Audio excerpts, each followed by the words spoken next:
అర్హులైన పేదలందరికీ నివేశన స్థలాలు ఇవ్వాలని సిపిఐ రాష్ట్ర కార్యదర్శి వర్గ సభ్యులు జంగాల అజయ్ కుమార్ రాష్ట్ర ప్రభుత్వాన్ని డిమాండ్ చేశారు.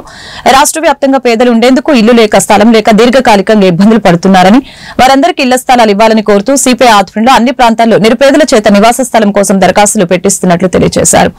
ఈ కార్యక్రమంలో పాల్గొన్న ఆయన అనంతరం మీడియాతో మాట్లాడారు. గ్రామాలలో 3 సెంట్లు, పట్టణ ప్రాంతాల్లో 2 సెంట్ల స్థలంతో పాటు ఇంటి నిర్మాణానికి కనీసం 5 లక్షల రూపాయలు ప్రభుత్వం కేటాయించాలని జంగాల అజయ్ కుమార్ రాష్ట్ర ప్రభుత్వాన్ని డిమాండ్ చేశారు. అర్హులైన వారందరికీ ఇళ్ల స్థలాలు, అర్హులైన వారందరికీ ఇళ్ల స్థలాలు ఇవ్వాలి. వెంటనే అర్హులైన వారందరికీ ఇళ్ల స్థలాలు ఇవ్వాలి. అర్హులైన వారందరికీ వెంటనే ఇళ్ల స్థలాలు నిలబెట్టుకోవాలి. ఎన్నికల వాగ్దానాలను నిలబెట్టుకోవాలి. ఎన్నికల్లో ఇచ్చిన వాగ్దానాలను ఇళ్ల స్థలాలను నిలబెట్టుకోవాలి. ఎన్నికల వాగ్దానాలను నిలబెట్టుకోవాలి. ఎన్నికల వాగ్దానాలను ఇవ్వాలి. అర్హులైన వారందరికీ ఇళ్ల స్థలాలు, ప్రతి మనిషికి 3 సెంట్ల ఇళ్ల స్థలం, ప్రతి మనిషికి 3 సెంట్ల ఇళ్ల స్థలం, ప్రతి మనిషికి ఇంటి నిర్మాణానికి 5 లక్షల రూపాయలు, ప్రతి మనిషికి ఇంటి నిర్మాణానికి 5 లక్షలు. జంగాల అజయ్ కుమార్ గారు వచ్చారు. అదేవిధంగా మంగళగిరి నియోజకవర్గ సిపిఐ కార్యదర్శి చిన్ని తిరుపతి గారు వచ్చారు.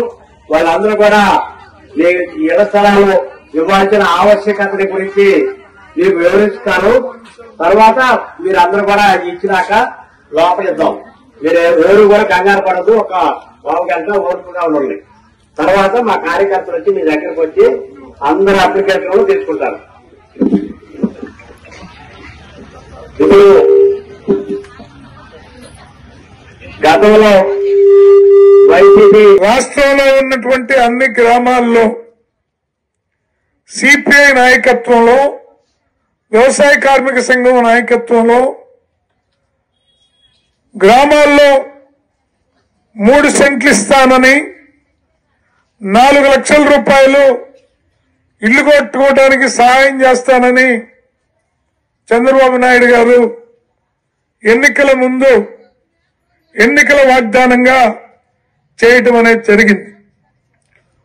ఒక్కొక్క వాగ్దానం చేస్తూ సంవత్సరం 2 సంవత్సరాల్లో అన్ని వాగ్దానాల్ని పూర్తి చేస్తానని చంద్రబాబు గారు చాలా నమ్మకంగా చెప్తా ఉన్నారు. మనం కూడా